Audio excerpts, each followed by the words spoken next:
हर हर महादेव। हरियाली तीज का पर्व भगवान शिव और माता पार्वती के पवित्र मिलन का प्रतीक माना जाता है। मान्यता है कि इस दिन माता पार्वती की कठोर तपस्या सफल हुई और भगवान शिव ने उन्हें अपनी अर्धांगिनी के रूप में स्वीकार किया। इसी कारण आज भी यह पर्व श्रद्धा, विश्वास और अखंड सौभाग्य का प्रतीक माना जाता है। आइए श्रद्धा और भक्ति के साथ सुनते हैं हरियाली तीज की पावन कथा। बहुत समय पहले की बात है, जब राजा दक्ष ने एक विशाल यज्ञ का आयोजन किया, तब उन्होंने भगवान शिव को उस यज्ञ में आमंत्रित नहीं किया। माता सती ने भगवान शिव से यज्ञ में जाने की अनुमति मांगी। भगवान शिव ने उन्हें समझाया कि जहाँ सम्मान न हो वहाँ जाना उचित नहीं होता। लेकिन माता सती ने सोचा कि पिता के घर जाने के लिए निमंत्रण की क्या आवश्यकता है, इसलिए वे अकेली ही अपने पिता के यज्ञ में पहुँच गई। वहाँ पहुँचकर उन्होंने देखा किसी ने उनका आदर नहीं किया। राजा दक्ष ने भगवान शिव के बारे में भी अपमानजनक बातें कही। अपने आराध्य और पति का यह अपमान माता सती से सहन नहीं हुआ। उन्होंने उसी यज्ञ की अग्नि में योग बल से अपना शरीर त्याग दिया। जब भगवान शिव को यह समाचार मिला तो वह बहुत दुखी हो गए। क्रोध और शोक में उन्होंने वीरभद्र को उत्पन्न किया। वीरभद्र ने राजा दक्ष के यज्ञ का विध्वंस कर दिया। इसके बाद भगवान शिव संसार से विरक्त होकर गहन तप में लीन हो गए और यहीं से प्रारंभ होती है ये कथा, जिसके कारण आज हम हरियाली तीज का यह पर्व मनाते हैं। फिर देवताओं की चिंता बढ़ने लगी। भगवान शिव गहन तपस्या में लीन थे और दूसरी ओर असुरों का बल लगातार बढ़ता जा रहा था। देवताओं ने ब्रह्मा जी और भगवान विष्णु से इसका उपाय पूछा। तब सभी ने विचार किया कि भगवान शिव का पुनः गृहस्थ जीवन में आना आवश्यक है। इसी समय हिमालय के राजा हिमवान और रानी मेनका के घर एक कन्या ने जन्म लिया। उस कन्या का नाम रखा गया पार्वती। बचपन से ही माता पार्वती का स्वभाव बहुत शांत और भक्तिमय था। उन्हें भगवान शिव की कथाएं सुनना बहुत अच्छा लगता था। जैसे जैसे उनकी आयु बढ़ती गई, भगवान शिव के प्रति उनका प्रेम और श्रद्धा भी बढ़ती गई। एक दिन देव ऋषि नारद हिमवान के महल पहुंचे। राजा हिमवान और रानी मेनका ने उनका आदरपूर्वक स्वागत किया। उन्होंने माता पार्वती की जन्मपत्री देखकर कहा, यह कन्या साधारण नहीं है, इसका भाग्य बहुत महान है। फिर उन्होंने बताया, इसके भाग्य में स्वयं भगवान शिव पति के रूप में लिखे हैं। यह सुनकर राजा हिमवान प्रसन्न हो गए, लेकिन रानी मेनका थोड़ी चिंतित हो उठी। उन्होंने भगवान शिव का वैरागी रूप देखा था। जटाधारी स्वरूप, शरीर पर भस्म, गले में सर्प और रहने का स्थान कैलाश। माता के मन में चिंता होना स्वाभाविक था, लेकिन माता पार्वती के मन में कोई भी संशय नहीं था। उन्होंने मन ही मन भगवान शिव को अपना पति मान लिया। अब उनके जीवन का केवल एक ही संकल्प था, भगवान शिव को पति के रूप में प्राप्त करना। लेकिन यह मार्ग बिल्कुल भी आसान नहीं था। माता पार्वती को अपने संकल्प की ऐसी परीक्षा देनी थी जिसकी चर्चा आज भी श्रद्धा भाव के साथ की जाती है। कुछ समय बाद माता पार्वती ने अपने माता पिता से अनुमति मांगी। उन्होंने कहा, मैं भगवान शिव को पति के रूप में प्राप्त करने के लिए तपस्या करना चाहती हूँ। राजा हिमवान और रानी मेनका पहले तो चिंतित हुए। उन्होंने बहुत समझाया, लेकिन माता पार्वती अपने संकल्प से पीछे नहीं हटी। अंत में माता पिता ने उन्हें आशीर्वाद दिया। माता पार्वती वन में चली गई। उन्होंने भगवान शिव का ध्यान करते हुए तपस्या आरंभ कर दी।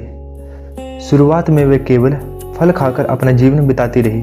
कुछ समय बाद उन्होंने फल भी छोड़ दिए, फिर केवल पत्तों का सेवन करने लगी और जब तपस्या और कठोर हुई तो पत्तों का भी त्याग कर दिया।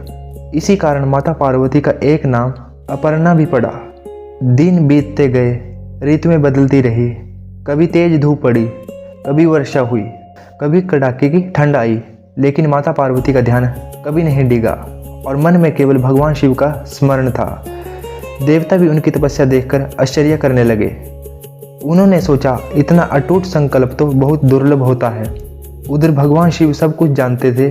वे माता पार्वती की भक्ति और तपस्या से प्रसन्न थे, इसलिए उन्होंने माता पार्वती की परीक्षा लेने का निश्चय किया। भगवान शिव एक वृद्ध ब्राह्मण का रूप धारण करके माता पार्वती के सामने पहुंचे। उन्होंने प्रेम से पूछा, हे कन्या, इतनी कठिन तपस्या किस लिए कर रही हो? माता पार्वती ने विनम्रता से उत्तर दिया, मैं भगवान शिव को पति रूप में प्राप्त करना चाहती हूँ। यह सुनकर उस वृद्ध ब्राह्मण ने मुस्कुराते हुए कहा, शिव तो भस्म धारण करते हैं, गले में सर्प रखते हैं, शमशान में रहते हैं, ऐसे वैरागी को पति बनाने की इच्छा क्यों? माता पार्वती शांत रही। उन्होंने आदरपूर्वक उत्तर दिया, आप भगवान शिव को जिस रूप में देख रहे हैं, मैं उन्हें उस रूप में नहीं देखती। मेरे लिए वह स्वयं महादेव हैं, संपूर्ण सृष्टि के कल्याण करता है। मैंने उन्हें अपने मन से स्वीकार किया है। अब मेरा यह संकल्प कभी नहीं बदलेगा। माता पार्वती की बातें सुनकर वह वृद्ध ब्राह्मण कुछ क्षण मौन रहे। उनके चेहरे पर हल्की मुस्कान आ गई। वह समझ चुके थे कि माता पार्वती का संकल्प अटल है। अब उन्हें किसी परीक्षा की आवश्यकता नहीं थी। उसी क्षण वह वृद्ध ब्राह्मण का रूप धीरे धीरे विलीन होने लगा और माता पार्वती के सामने स्वयं भगवान शिव अपने दिव्य स्वरूप में प्रकट हो गए। भगवान शिव को सामने देखकर माता पार्वती ने तुरंत उनके चरणों में प्रणाम किया। भगवान शिव ने उन्हें उठाया और बड़े स्नेह से कहा, देवी, आपकी तपस्या, आपका धैर्य और आपका अटूट विश्वास हमें अत्यंत प्रिय है। आपने कभी अपने संकल्प को नहीं छोड़ा। इसी कारण आज से हम आपको अपनी अर्धांगिनी के रूप में स्वीकार करते हैं। यह सुनते ही माता पार्वती की वर्षों की तपस्या सफल हो गई। देवताओं के लोक में आनंद छा गया। चारों ओर मंगल ध्वनि होने लगी। देवताओं ने पुष्पों की वर्षा की। ऋषि मुनि भगवान शिव और माता पार्वती की स्तुति करने लगे। जब यह समाचार राजा हिमवान और रानी मेनका तक पहुंचा तो उनके आनंद का ठिकाना नहीं रहा। उन्होंने पूरे विधि विधान से भगवान शिव के स्वागत की तैयारी शुरू कर दी। कुछ समय बाद सुमुहूर्त में भगवान शिव की बारात हिमालय पहुंची। बारात में देवता भी थे, ऋषि मुनि भी थे और भगवान शिव के गण भी उनके साथ थे। सभी ने बड़े हर्ष और उत्साह के साथ भगवान शिव का स्वागत किया। वैदिक मंत्रों के बीच भगवान शिव और माता पार्वती का दिव्य विवाह संपन्न हुआ। यह केवल दो व्यक्तियों का विवाह नहीं, यह शिव और शक्ति का पावन मिलन था। यही कारण है कि हरियाली तीज के दिन माता पार्वती के अटल विश्वास और भगवान शिव के साथ उनके मिलन को श्रद्धापूर्वक स्मरण किया जाता है। इसी पावन मिलन की स्मृति में हर वर्ष सावन शुक्ल पक्ष की तृतीय तिथि को हरियाली तीज का पर्व श्रद्धा और भक्ति के साथ मनाया जाता है। इस दिन विवाहित महिलाएं भगवान शिव और माता पार्वती की पूजा करती हैं। वे अपने परिवार की सुख समृद्धि और अखंड सौभाग्य की कामना से व्रत करती हैं। कुंवारी कन्याएं भी श्रद्धापूर्वक यह व्रत करती हैं। मान्यता है कि माता पार्वती की तरह उन्हें भी योग्य जीवन साथी का आशीर्वाद प्राप्त हो।